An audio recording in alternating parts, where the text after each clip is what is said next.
My channel drive with Shampa. আজকে আমি আপনাদের সঙ্গে এমন একটা টপিক নিয়ে আলোচনা করতে এলাম যেটা নিয়ে ইন্ডিয়াতে বেশ কিছুদিন ধরে একটা হইহট্টগোল চলছে। সেটা হচ্ছে E20 পেট্রোল। এবারে E20 পেট্রোলটা শোনা যাচ্ছে যে অল ওভার ইন্ডিয়াতে ম্যান্ডেটারি হয়ে গেছে, মানে নর্মাল পেট্রোলের জায়গায় আপনাকে E20 ভরতে হবে এবং একই দামে।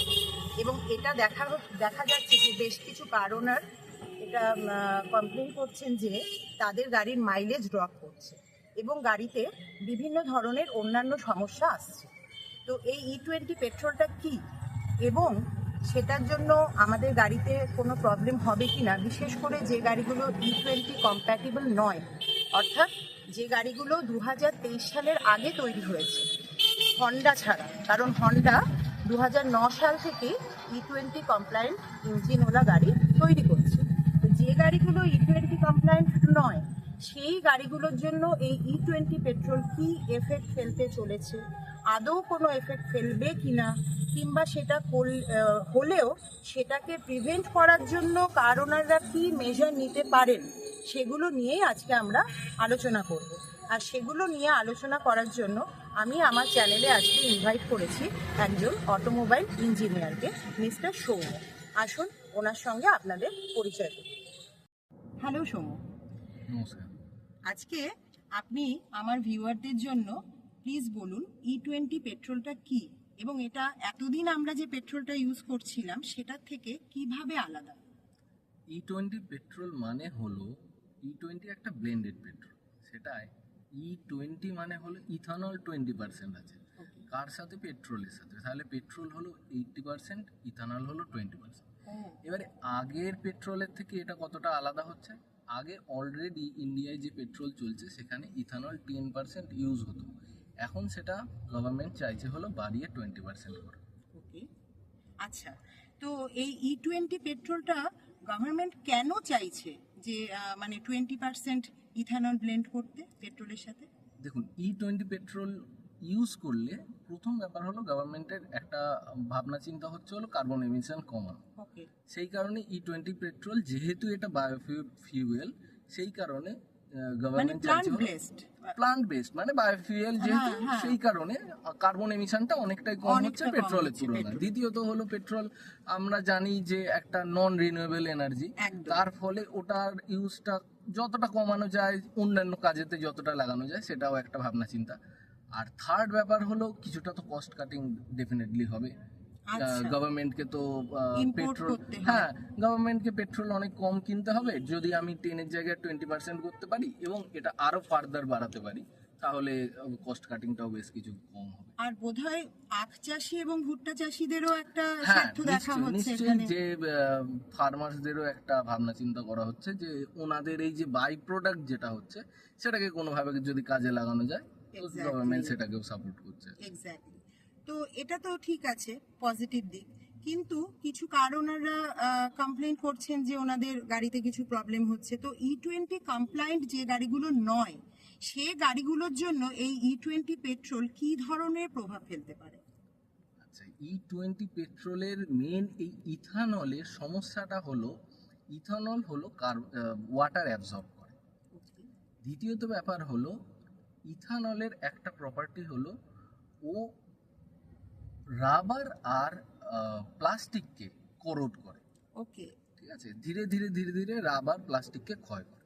আচ্ছা, এবারে যদি গাড়ির কোনো পার্টসে এই রাবার বা প্লাস্টিক থাকে, যেরকম আমরা জানি রাবারের হোস, তো সেইখানে এবার এই জায়গাগুলোতে কি হচ্ছে, ও কিন্তু আস্তে আস্তে করোশন তৈরি করবে এবং যেহেতু ওয়াটার অ্যাবজর্ব করছে, তার ফলে কি হচ্ছে, ফিউয়েল ট্যাঙ্কেতে কিন্তু রাস্ট পড়ার সম্ভাবনা এসে দাঁড়াচ্ছে। এবং মেটাল পার্ট গুলো মানে ইঞ্জিনের ভেতরে অবশ্যই অন্যান্য মেটাল পার্টসেতেও আসবে। আচ্ছা, এই ধরনের প্রবলেম হতে পারে, তাই তো? আচ্ছা, তো আপনি বললেন যে গাড়ির বেশ কিছু পার্ট E20 পেট্রোল দিয়ে এফেক্টেড হতে পারে। তো আপনি কি একটু স্পেসিফিক্যালি বলবেন কোন কোন পার্টগুলো বেশি পরিমাণে এফেক্টেড হওয়ার চান্স রয়েছে? দেখুন, E20 যে পার্টের সংস্পর্শে আসছে সেগুলোকেই কোরোড করার চান্স একটা রয়ে যাচ্ছে। তার মধ্যেও মেনলি ধরুন ফুয়েল ইঞ্জেক্টর, ফুয়েল পাম্প, এছাড়া হলো আপনার রাবার হোস এবং গ্যাসকেট, এগুলো কিন্তু বেশি পরিমাণে করোড হওয়ার সম্ভাবনা রয়েছে। আচ্ছা আচ্ছা, এই E20 পেট্রোল দিয়ে কি লং টার্ম ইঞ্জিন ড্যামেজ হওয়ার কোনো চান্স রয়েছে? E20 পেট্রোলের নেচারটাই এমন হচ্ছে, এ কিন্তু আপনাকে হুট করে গাড়ি একদিনে আপনার ব্রেকডাউন হয়ে গেল সেরকম করবে না। এ কিন্তু আস্তে আস্তে আস্তে আস্তে করবে কি আপনার গাড়ির লংজিভিটিটাকেই কমাবে।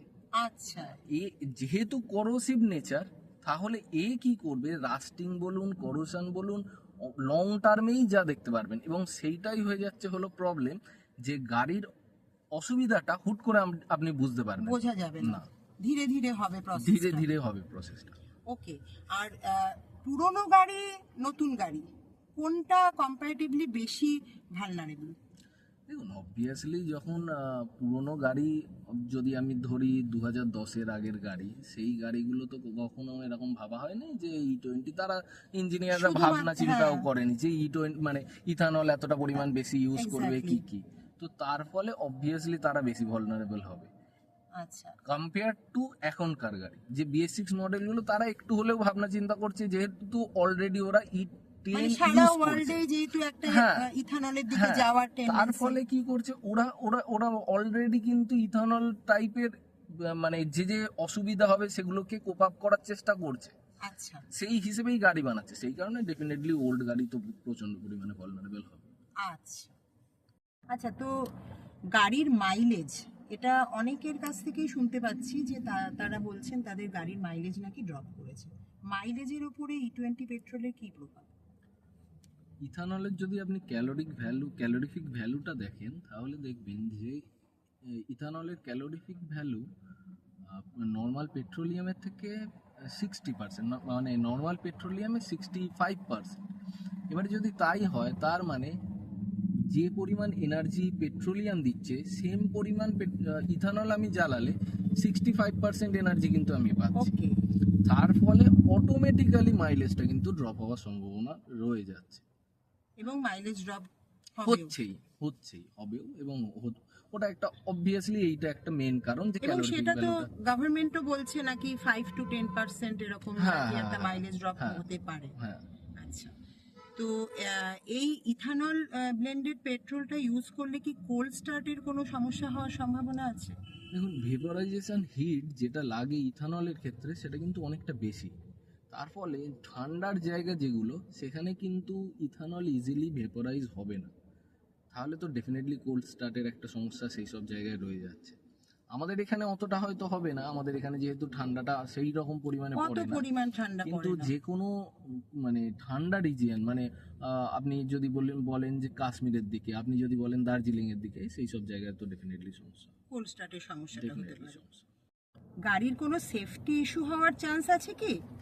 হ্যাঁ, গাড়ির সেফটি ইস্যু তো হওয়ার চান্স আছে, কিন্তু ওই আগেও যেটা বললাম যে গাড়ির সেফটি ইস্যু মানে আপনি কখনো এরকম দেখবেন না আপনার চলতে চলতে গাড়ি হয়তো বন্ধ হয়ে যাচ্ছে কি সেই জিনিস হওয়ার চান্স নেই, কিন্তু গাড়ি ধীরে ধীরে ক্ষয় হওয়ার চান্স রয়ে যাচ্ছে। এবং তার সেই সবের ক্ষেত্রে কি দেখা যাচ্ছে, আমি যে ইঞ্জিন পার্টসগুলোর কথা বললাম, সেইগুলো কিন্তু মানে ব্লকেজ হওয়া এবং সেইগুলো করোড হওয়া, এগুলোর চান্স কিন্তু রয়েছে। লিকেজও হতে পারে অনেক সময়। হ্যাঁ, লিকেজ হতে পারে আপনার, যেহেতু রাবার হোসটা রয়েছে সেইখান থেকে ফেটে গেল, ক্ষয় হয়ে। দেখুন, গ্যাসকেট তো অল্প পরিমাণ যদি ক্ষয় হয়ে যায় তাহলেই আপনার একটা লিকেজ হতে পারে, কিন্তু সেইটাও সময় সাপেক্ষ। এটা নয় কি আপনি হঠাৎ করে হয়ে গেল, 1 বছরে হয়ে গেল কি সেই রকম। আচ্ছা, তো আমাদের ইন্ডিয়ার গাড়িগুলো কি E20-র জন্য রেডি? দেখুন, ইন্ডিয়ার গাড়ি বলতে আমি তো কেবলমাত্র এটা বলতে পারবো না যে মানে BS6টাই ইন্ডিয়ার গাড়ি। তাহলে ইন্ডিয়ার গাড়ি ওভারঅল পুরনো গাড়িও আছে, নতুন গাড়িও আছে, এবং বেশিরভাগই পুরনো গাড়ি। এই সুতরাং সেই ক্ষেত্রে E20-র জন্য কিন্তু ইন্ডিয়ার গাড়ি একদমই রেডি নয়। অবভিয়াসলি BS6-এর গাড়িগুলো ঠিক আছে, মোটামুটি E20-র ক্ষেত্রে রেডি, কিন্তু তার পুরনো যে গাড়িগুলো সেগুলো কিন্তু কখনোই আমি বলতে পারবো না E20-র জন্য রেডি। আচ্ছা, এই পুরনো গাড়িগুলো ইন্ডিয়াতে তো ম্যাক্সিমাম 95%ই পুরনো গাড়ি, তো সেগুলোর জন্য আপনার অ্যাডভাইস কি? দেখুন, পুরনো গাড়ির ক্ষেত্রে আপনাকে কন্টিনিউয়াস মনিটরিং করতে হবে গাড়িকে। যেরকম এক হলো আপনাকে সার্ভিসিংটা অনেক বেশি বাড়াতে হবে, অনেক ফ্রিকোয়েন্ট সার্ভিসিং করতে হবে। হয়তো আপনি যেটা করছেন বছরে একবার, সেটাকে আপনাকে বছরে 2বার করলে ভালো হয়। দ্বিতীয়ত যে পার্টসগুলো বললাম, যেরকম স্পেশালি ফুয়েল ইঞ্জেক্টর আর ফুয়েল পাম্প, এইগুলোতে ক্লগ হওয়ার সম্ভাবনা প্রচুর। সুতরাং সার্ভিস সেন্টারে কিন্তু বলেই দিতে হবে এগুলোকে ভালো করে চেক করার কথা, ঠিক আছে? আচ্ছা আর যদি সেরকম হয় তাহলে আপনি এগুলোকে মাঝে মধ্যে রিপ্লেসও করতে পারেন, সেটা সার্ভিস সেন্টারে ওরাই নিশ্চয়ই ওরা সেটা দেখে সেটা বুঝে। দেখে বুঝে নেবে। ওকে, ইথানল ব্লেন্ডেড পেট্রোল যে আমরা ইউজ করব, তার ফলে আপনি তো বললেন যে গাড়ির একটু ফ্রিকোয়েন্ট মেনটেনেন্স করতে হবে। তো সেই মেনটেনেন্সের সময় কি কি জিনিসগুলোতে মানে আমাদের জোর দেওয়া উচিত? দেখুন, গাড়ির মেনটেনেন্স যখন করতে হবে তখন অবশ্যই কিছু কিছু পার্টসকে ভালো করে চেক করতে বলা দরকার। সেগুলো হলো ফুয়েল ইঞ্জেক্টর প্রথমেই আসছে, দ্বিতীয়ত হলো ফুয়েল পাম্প, রাবার হোজ যেটা হয় সেটা, এবং স্পার্ক প্লাগ। কারণ স্পার্ক প্লাগেও রাস্ট হওয়ার একটা চান্স রয়ে যায়। এই 4টে ভালো করে চেক করার কথা। এবং এছাড়াও যেটা অবশ্যই বলবো, যে যারা পুরনো কার ওনার, তারা কিন্তু গাড়িটাকে, যদি ধরুন আপনার গাড়ি অনেক দিন পড়ে আছে কি, তাহলে কিন্তু অন্তত সপ্তাহে 1বার কি 2বার গাড়িটাকে রান করাবেন। তার কারণ হলো, যেহেতু ইথানল ওয়াটার অ্যাবজর্ব করে, তার ফলে কি হচ্ছে, ডেনসিটিটা তার অনেক বেড়ে যাচ্ছে, এবং ডেনসিটি বেড়ে যাচ্ছে যেহেতু, ও কিন্তু পেট্রোলের তলায় থিতিয়ে পড়ছে এবং পেট্রোল ওপরে চলে আসছে। ও, মানে দুটো আলাদা লেয়ার তৈরি হয়ে যাচ্ছে। একদম, হ্যাঁ। এবার সেই কারণেই একবার রান করতে বলার কারণ হলো এইটাই, যে যাতে ওটা পুরোটা মিক্স করে যায়, ঠিক আছে? আচ্ছা, নয়তো রাস্টিং হওয়ার, তলাতে আরো রাস্টিং আরো হওয়ার চান্স আরো অনেক বেড়ে বেশি যাবে, বেড়ে যাচ্ছে, কন্ট্যাক্টটা অনেক বেড়ে বেশি যাবে। থাকে, হুম, সেইটাই। বোঝা গেল। আচ্ছা, মার্কেটে কিছু অ্যাডিটিভ পাওয়া যায়, তো সেগুলোতে অনেকে বলছেন যে ইথানলের সমস্যাটা দূর হবে, গাড়িতে নাকি ইথানল দিয়ে যে প্রভাবগুলো, ক্ষতিকর প্রভাবগুলো হওয়ার কথা, সেগুলো নাকি হবে না বা কম হবে, এরকম কিছু কি? দেখুন, অ্যাডিটিভের ক্ষেত্রে কি হচ্ছে, অ্যাডিটিভ আপনার জাস্ট ইঞ্জিনটাকে কিছুটা ক্লিন করার কাজে লাগে, এবং ওভারঅল একটা প্রোটেকশন হয়তো দিতে পারে। কিন্তু অ্যাডিটিভ ইউজ করলে এরকম কখনোই নয় যে আপনার এই করোশন বলুন বা এই রাস্টিং বলুন একদম পুরো ক্লিয়ার হয়ে যাবে, সেটা কখনোই নয়। হ্যাঁ, টেম্পোরারি রিলিফ ডেফিনেটলি হতে পারে। মানে E20 নন কমপ্লায়েন্ট কারগুলো E20 নন কমপ্লায়েন্টই থাকছে আফটার অল। একদম, সেখানে তো অ্যাডিটিভ ইউজ করে কিছু অ্যাডিটিভ ইউজ করলে আপনার হয়তো একটুখানি ও সাপোর্ট কিছু করতে পারে, কিন্তু অন্য কিছু করার নেই। আচ্ছা, অনেকে বলছেন যে XP100 মানে ইন্ডিয়ান অয়েলের যে তেলটা ইথানল ফ্রি, সেই তেলটার সঙ্গে যদি E20 পেট্রোল মিক্স করে ইউজ করা হয় তাহলে নাকি ভালো হবে। নর্মাল পেট্রোল যদি আপনি মেশান ইথানল মানে E20-র সাথে, তাহলে কি হবে, তাহলে হলো আপনার ইথানলের পার্সেন্টেজটা ওভারঅল কমে যাবে একটা, এইটা খুব বেশি হতে পারে। কিন্তু ইথানল তো আপনার রয়েছে, হ্যাঁ, তাতে অবভিয়াসলি এটা আমি বলতে পারি, হয়তো সে তো আগেও আমরা E10 ইউজ করছি, সেই হিসেবে করোশনের পরিমাণটা একটু কম হবে হয়তো। আর ওটার তো দামও অনেক বেশি, 160 টাকা লিটার, তাহলে আপনার তো সেখানেতে টোটাল কস্টটা অনেক বেশি বেড়ে যাচ্ছে। আচ্ছা, তো ইন্ডিয়াতে এই যে ইথানলের যে ব্লেন্ডিং শুরু হয়েছে পেট্রোলের সঙ্গে, এটার ফিউচার কি? যেরকম দিকে গভর্নমেন্টের ভাবনা চিন্তা, গভর্নমেন্ট কিন্তু হয়তো আরো ইথানলের পরিমাণ বাড়াতে পারে। তার কারণ এখন অল ওভার ওয়ার্ল্ডে দেখবেন কার্বন এমিশন নিয়ে একটা এবং পরিবেশ সম্পর্কিত একখানা সচেতনতা এসছে, তার ফলে কিন্তু সবাই চাইছে কার্বন এমিশন কমাতে, পেট্রোলের উপরে ডিপেন্ডেন্সিটা যতটা কম করা যায়। তার ফলে ইথানলের পরিমাণ কিন্তু হয়তো গভর্নমেন্ট আরো বাড়াবে। মানে পরবর্তীকালে কি E100 মানে ব্রাজিলে যেরকম E100 ইউজ হচ্ছে, সেরকমও কি ইন্ডিয়াতে ইউজ হতে পারে? সেরকম ইউজ হতে পারে, সেটা তো আমাদের ফিউচারই বলবে। এবং হয়তো দেখবেন যদি ইভি গুলো যেগুলো, সেগুলো যদি মানে ওভারঅল দেখা যায় তাদের মানে এফিসিয়েন্সি অনেক বেটার, তাহলে সেখানে সেই ইলেকট্রিক ভেহিকেল ইউজটাও অনেক বেড়ে যেতে পারে, অনেকে চলে যাবে। আর আশা করা যায় গভর্নমেন্ট যদি এভাবে ইথানল ব্লেন্ডিং বাড়াতে থাকে, তাহলে গাড়ি কোম্পানিগুলো সেই রকম মানে কমপ্লায়েন্ট ইঞ্জিন তৈরি করবে। হ্যাঁ, গাড়ি কোম্পানি, দেখুন গাড়ি কোম্পানি ওভারঅল আপনি যদি একটুখানি খেয়াল করেন, গাড়ি কোম্পানি নিজেদেরকে মডিফাই করেই ওই অনুযায়ী, মার্কেটের অনুযায়ী। এরকম ওরা কখনোই নয় যে গভর্নমেন্ট এটা করছে তাহলে আমরা অন্যদিকে যাব, তাহলে তো ওরা কখনোই সেল করতে পারবে না। তো সুতরাং ওরা অবভিয়াসলি নিজেদের ইম্প্রুভ এটা চেঞ্জ করবে।